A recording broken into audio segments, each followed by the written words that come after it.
They're building assets, they're financing them, they're operating them, developing them, they're optimizing them. It's those folks who are really making the energy transition happen. And our job at Modo is to just help them be successful at doing that. They are Frodo and we are Samwise, I guess, right? This is their story. And if we're going to do the energy transition, then we need 100 times more people moving out of non-energy jobs into energy jobs. That's why we do loads of educational content to try and bring more people into those kind of roles. I think even as a graduate coming into this, people can be super impactful if they've got the right tooling. And I think we're probably shied away from saying, honestly, over the last few years, this is the goal. This is how we're going to add value. This is how we believe Modo could be 10x more beneficial to customers. Kind of like understanding their existing situation and their existing flows. And you can't do that without having a picture of what you're competing against. Hello, everybody, and welcome to Transmission, the new name for the Modo Energy podcast. Everything about Modo has changed this week. If you haven't seen our press release or our new platform, please go and have a look at it. We used to be known for the last 5 years as those cartoons on the internet. And now we have an entirely new brand, new platform, new product, and so much going on. So this is Transmission. You can expect the same sort of interviews and content that you used to get from the Modo Energy podcast, but we've got a new name and we're expanding our reach beyond just Great Britain to the US and Australia. So lots more exciting stuff to happen there. And to kick things off, this week is a special episode. It's a conversation between me and Tim Overton. If you don't know Tim, he's my co-founder and one of the smartest guys I've ever met in the world. And we're going to talk about building Modo Energy, how we got here, where we're going, and some of the mistakes we've made along the way. I really hope you like this. It's unusual to talk about Modo for a whole episode, but I think it's worth it. And let us know what you think in the comments. See you next week on Transmission.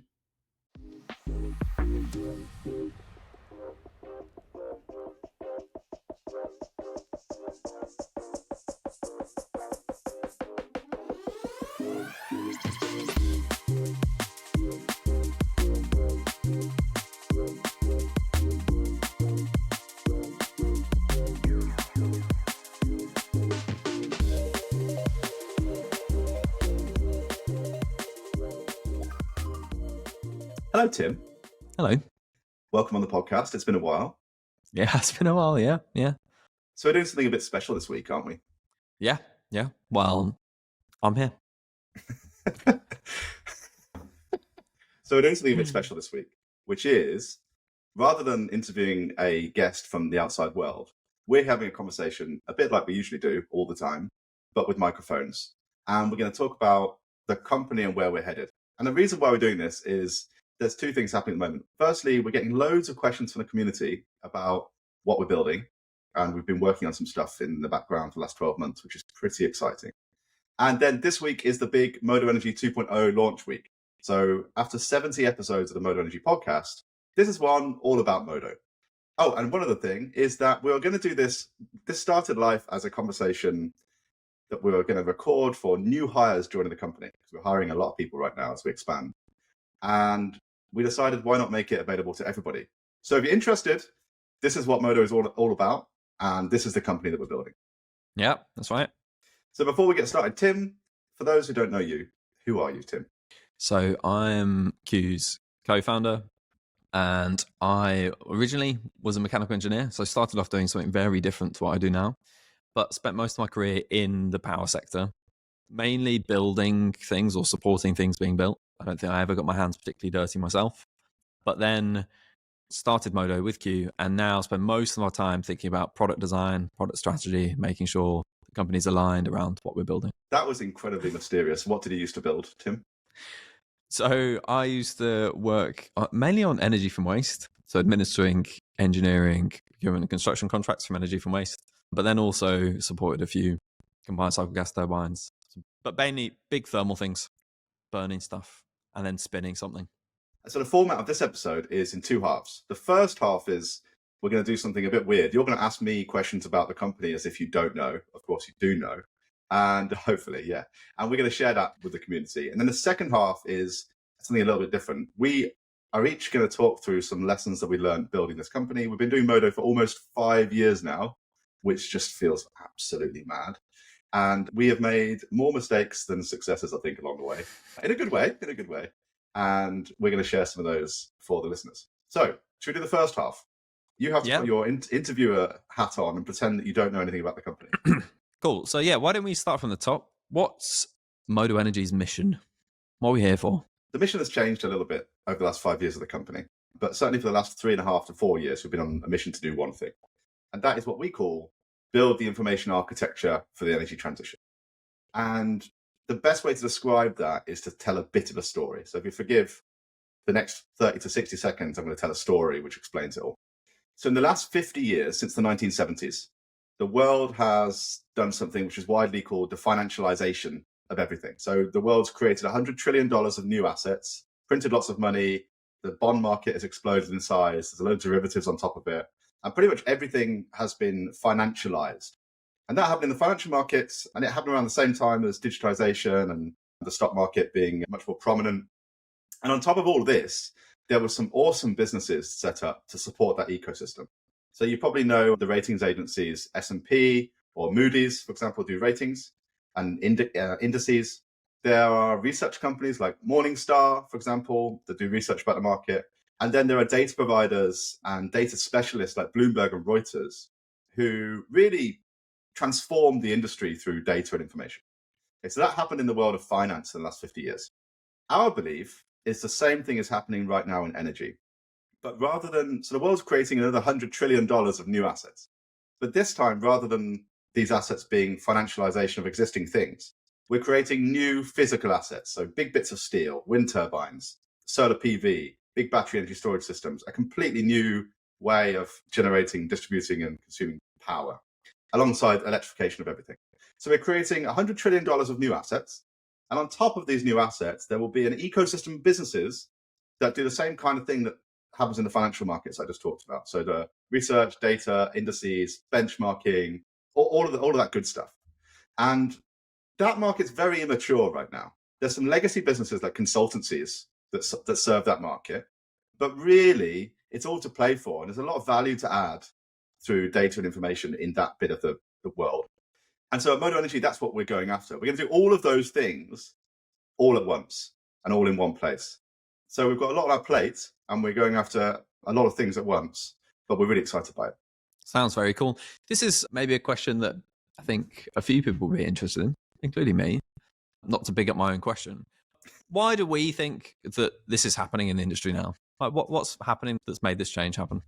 So there's a load of things that are happening at once right now. So the biggest thing is technology. We have lots of new asset classes and generation types through renewables and energy storage because the cost curves are coming down. So the price to install those things is coming down. So we're moving from old-fashioned power generation to new renewables and storage. Everybody knows that. There's some more subtle changes that are happening to the market, which are transformational. The first one is everything is going to real time. What do I mean by that? A lot of the power market until now has been traded on long-term contracts. So you might buy a season ahead or a month ahead, something like that. And then over time, the liquidity and amount of power that's traded and the markets and structures and ancillary services and all sorts of stuff that's happening is moving from month to week to day ahead to hour ahead, settlement period. And settlement periods are now 30 minutes. And in some countries like Australia, they're now 5 minutes. The direction of motion is that markets are moving towards real time. So rather than longer term contracts moving to real time. And that means that there's a lot more stuff to be traded and there's a lot more liquidity in the market and there's a lot more data. The second thing that's happening is there's a load of ways to answer this question, but power markets for much of history of power being a thing have been government controlled and centralized. And so nationalized electricity markets, for example. For the last 20 or 30 years, lots of countries around the world have moved towards liberalized markets. So power is traded by private entities. And that liberalization has really caught on to the point where more and more parts of the sector are being privatized and more different types of capital are coming into the sector to own assets or operate assets and do all that stuff. And that creates a big opportunity for new market structures and new things to happen. But there's a couple of examples of changes that are happening alongside mass participation in markets and digitization and all the other stuff that are really starting to add up and move the needle on what electricity markets look like and the role of data and information in those markets. But that's a hell of a big question you just asked me, and I probably didn't give you the best answer, but there's a couple of examples. No, that was cool. Yeah, all makes sense to me. And so what's Modo's strategy in this emerging kind of industry? Let me start with the problem that we're trying to solve. The world is building loads of renewables and battery energy storage. We know that. And if you're in a company that is deploying these assets or operating these assets, or you're a bank that's lending against them, right now, if you want to figure out how much money they're making or benchmark them or forecast them into the future or see real-time prices, essentially you have one option. You go to a consultancy and you have to go through the whole consultancy model, which is a legacy business model, and get information from a consultancy and PDFs and Excel sheets and all that stuff. And the consultancy has all the power, right? So you either do that, or you go to a data provider, and there's like some existing data providers, and get a small subset of data, either via email or as an API. So you have to go to lots of these different point solution providers and figure out for yourself what's going on in the markets from all these different data sources. Our belief is that if you bring all that into one place and do it with technology rather than a consultancy model, then customers and users will have all the power again, and they can get on with their job and do things much, much quicker and better and have a better insight in the world. So that's the thing we're trying to do. We're trying to bring everything all in one place. And then our strategy, there's a couple of points here, but the first point to make is that one of our principles as a company is that the customer is the hero. What does that mean? Well, it's our customers that are really doing all the stuff, right? They're building assets, they're financing them, they're operating them, developing them, they're optimizing them. Those folks are really making the energy transition happen. And our job at Modo is to just help them be successful at doing that. So as an example, to use the Lord of the Rings example, they are Frodo and we are Samwise, right? This is their story, right? They're the heroes of this thing. And so the question is, how do we do that the best possible way? And so our strategy is all around doing that. And there's a couple of things. Firstly, we're a product first company. So what that means is that product as a function is as important as any other part of our business. We have lots of product managers doing product stuff, speaking to customers and all that. The second thing is that we really believe in media and video as a form of communicating and getting the word out there. And there's a lot of work to be done in helping support folks understand the market. And we believe we can do that. So those two things I think are really important to us, that the product is in everything we do and that we invest big in media, because that helps grease the wheels of the whole energy transition. Very cool.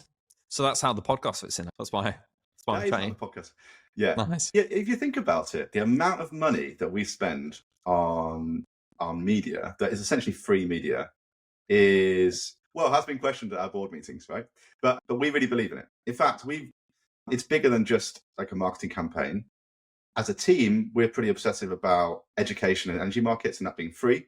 And if we're going to do the energy transition, then we need 100 times more people moving out of non-energy jobs into energy jobs.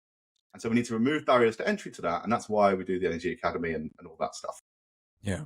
And why a load of our product is free as well, right? So if we're getting it for free, so should someone else.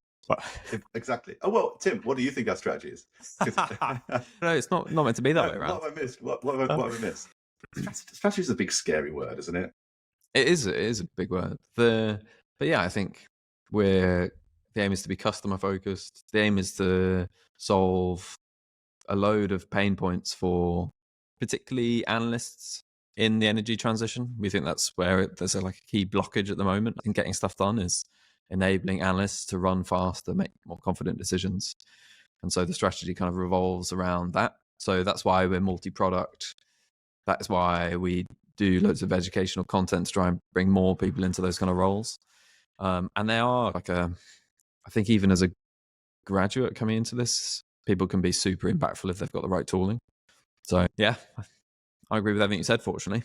So right now we have a product that enables people in Great Britain to understand how assets are being commercialized. Is that where we stop? What's happening outside of Great Britain, further afield? I can hear the sound of Birmingham in the background. Yeah, of course, I'm in the US right now. I'm talking to you from Texas, from Austin, Texas. We have an office in Austin, Texas. Our strategy is to do a small number of things, but really well, and do them in a range of geographies. So we do just battery energy storage, and we do that thing to massive depth. And we do that in Great Britain. We do that in the US. Our three markets are Texas, ERCOT, CAISO on the West Coast, and then PJM on the East Coast. And then Australia next year. Amazing. Right. So I think it's given people a flavor for where Modo's heading and why Modo is. Should we do some lessons learned? Yeah, let's get to the good stuff. Yeah. Okay, cool.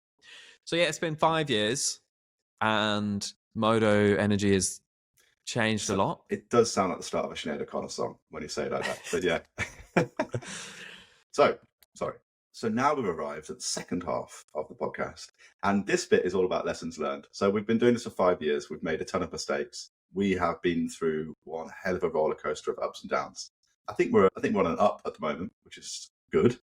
And what we're going to do is have a chat and share some of our lessons learned along the way. So Yeah. I've done a lot of talking so far. So I'm going to ask you first. Tim, what is your first lesson learned? So I think my first lesson learned... Oh man, I'm going to contradict myself in one sentence.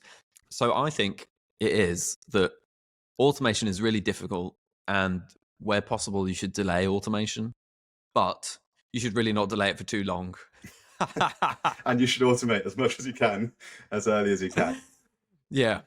But yeah, I think automation is just super difficult. And I think it's really important that everyone touching like data processing really understands what you're doing and what you're aiming to get done.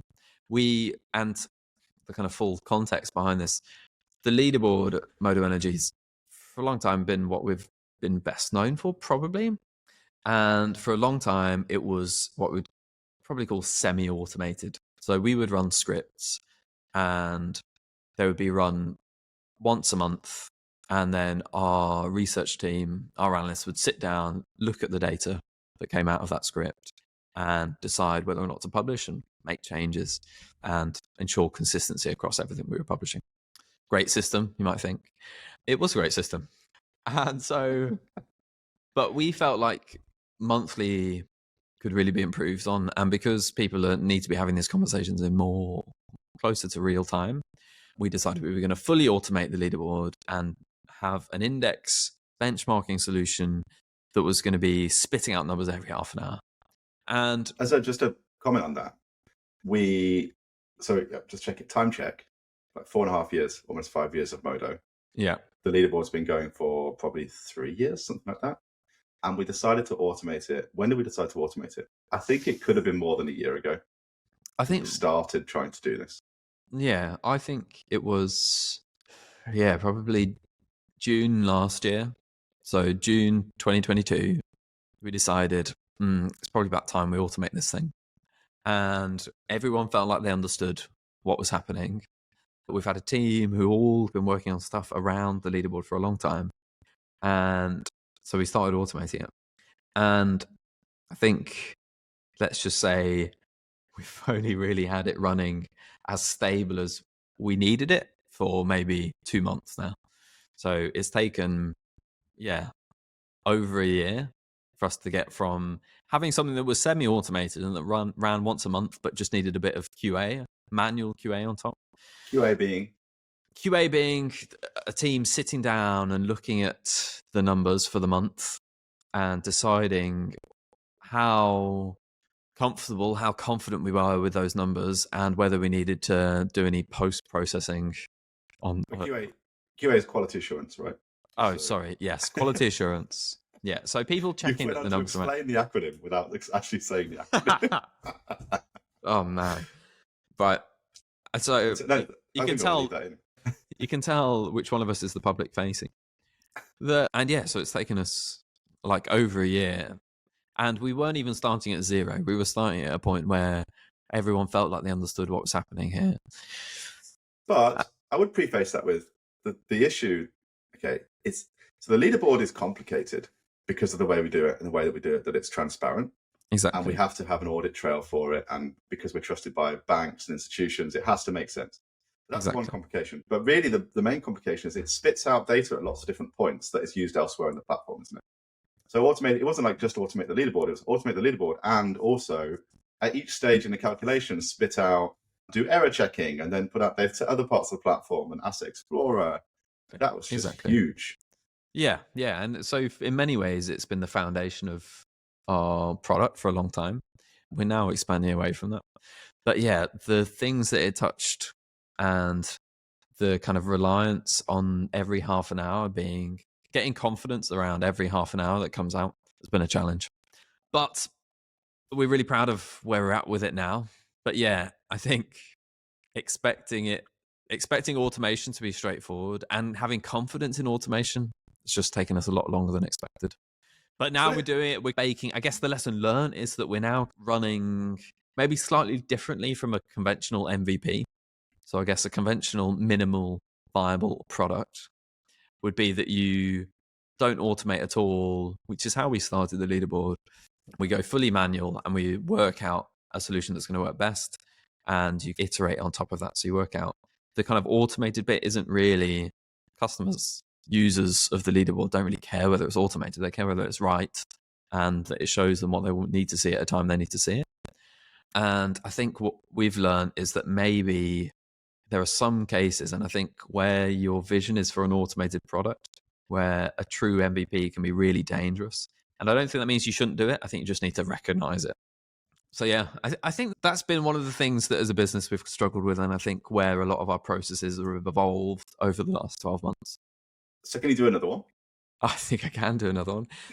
So I think the next one for me would be I think I'm just constantly surprised how powerful user experience is. And I don't mean to say that this is definitely me not saying that we get user experience right all the time. I think if anything, the lesson comes from where we haven't always got it right. I think we're quite fortunate that our kind of the companies that we take for inspiration, the likes of Apple, there's a huge focus on visual design and also user experience, like product design as a whole. And I think there's been real areas where we've missed the mark, where we haven't focused on customers enough, and where our user experience that we've produced hasn't been strong enough. So I think like our user sign up not having password when we went passwordless, we thought it was amazing. On paper, I think there was potential for it to be fantastic. And I think for some people it was amazing. But if really, you're listening to this, is this the apology for that? This is the apology. Yeah, I'm so sorry. And we didn't act on that fast enough. And I think it's because it was a user experience thing that was not a core user experience for our product. It wasn't how we were delivering data. I think we spend a huge amount of time focusing on how we're going to convey and get data visualized or digitally into people's hands in the best way possible. But I think there were user experiences that were really fundamental to the product that because they weren't part of this core of like user experience of how they access the leaderboard and how they see and get insights, it was tucked away over here, but actually was really important. And I think the feeling that you get is almost as valid as anything else around the product. And I think that is something where we've missed the mark. And I think where we're really stressing and trying going forward to mimic more of our inspirations. So looking more at what Apple are doing, what the leading companies in product and user experience design are doing around the world.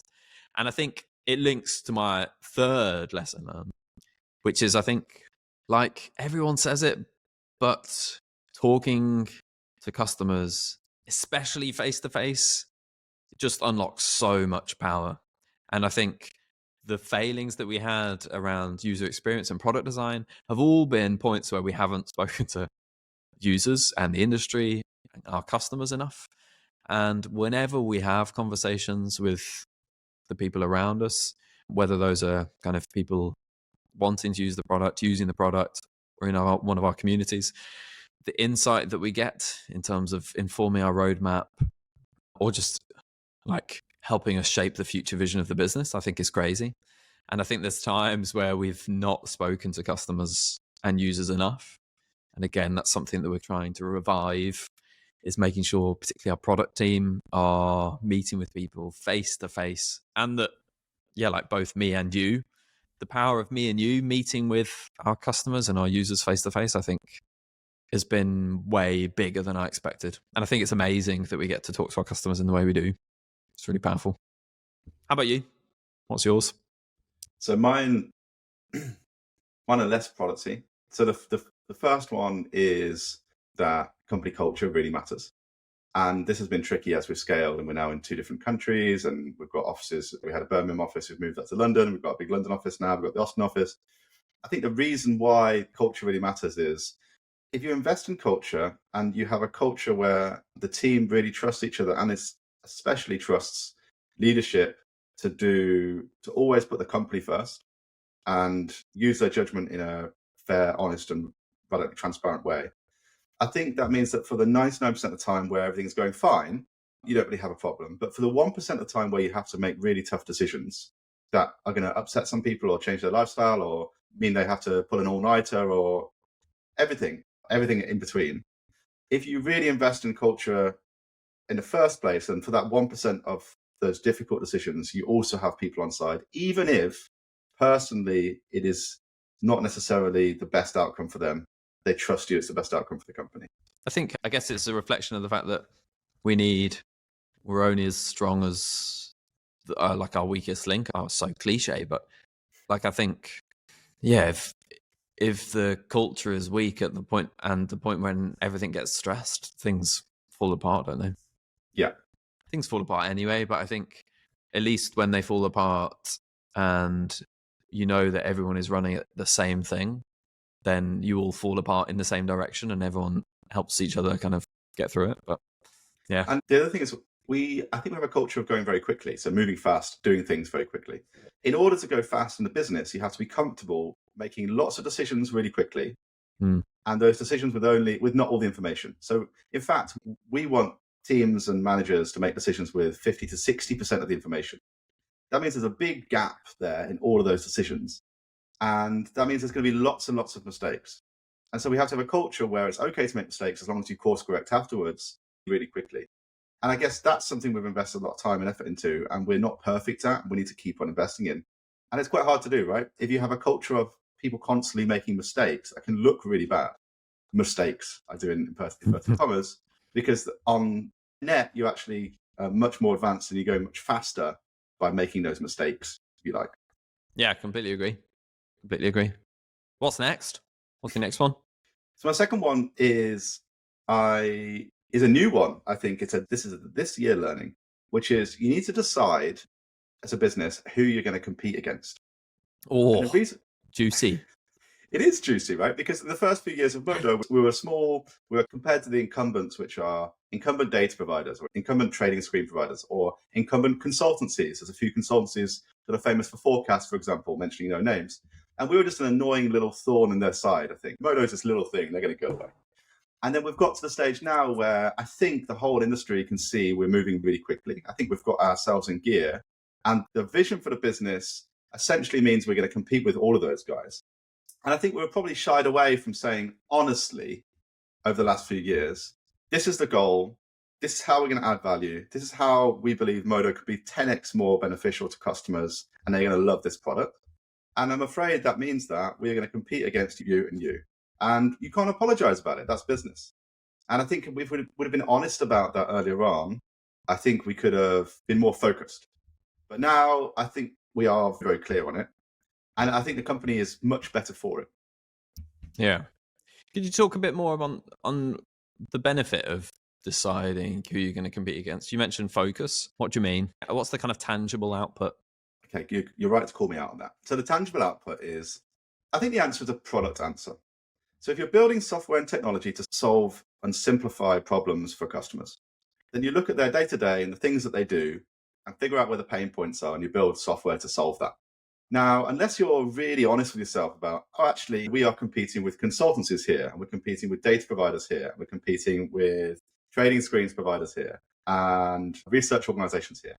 Unless you do that, there's big gaps in customers' day-to-day workflows that you're saying, no, we're not going to build that, we're not going to build that. And now we've been honest that we're building the all-in-one platform for asset owners, optimizers, traders, and banks. We can look at their whole day-to-day and all of the data they use and all the research and all of the services and say, okay, how do we actually make that 10 times better? And we can only do that since being honest with ourselves about the fact that, yes, we compete with lots and lots of companies. Yeah. So it's like understanding their existing situation and their existing flows. And you can't do that without having a picture of what you're competing against. That's the kind of idea. Yeah. Yeah, makes sense. Love it. We can't make customers' lives 10 times better unless we really look end to end at all the things that they're using and all the things they're doing in day to day. And that's really the goal. It's not to be a bit better, it's to be 10 times better. Yeah, for sure. Makes sense. Cool. What's your third one? The third one is something that I never, ever expected. And this is, I remember It's about merch, isn't it? I think it's about having great merch.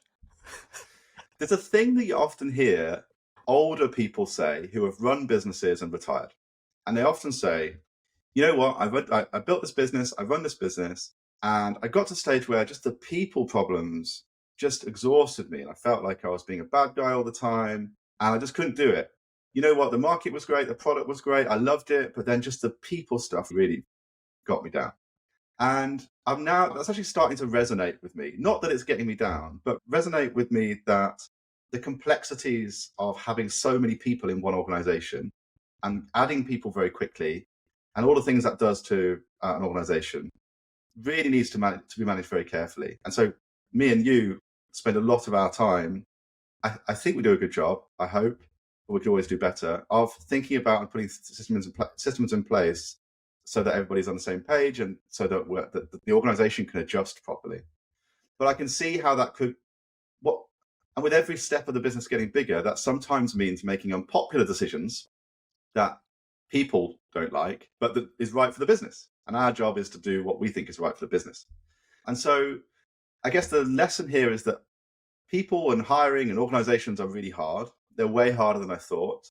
And a lot of the trade-offs when you're in an organization, but you're not responsible for the big decisions, i.e. Founder, CEO, that kind of thing. When you're in an organization, you look up and you go, oh, that's a terrible decision. I'd never build a business like this. I'd never do it that way. And then when you get there, you realize actually there's so many trade-offs to do constantly that you can't get it perfect. So an example of that is an org chart. Where people sit in different teams is really important to people, right? Because it's who they're going to be working with, who they report to, lines of command. I don't use the word command, but so lines of reporting. And job titles really matter to people. I've really underestimated how much they do. And if job title matters to you, that's not because you're an egotist, it's because you're human.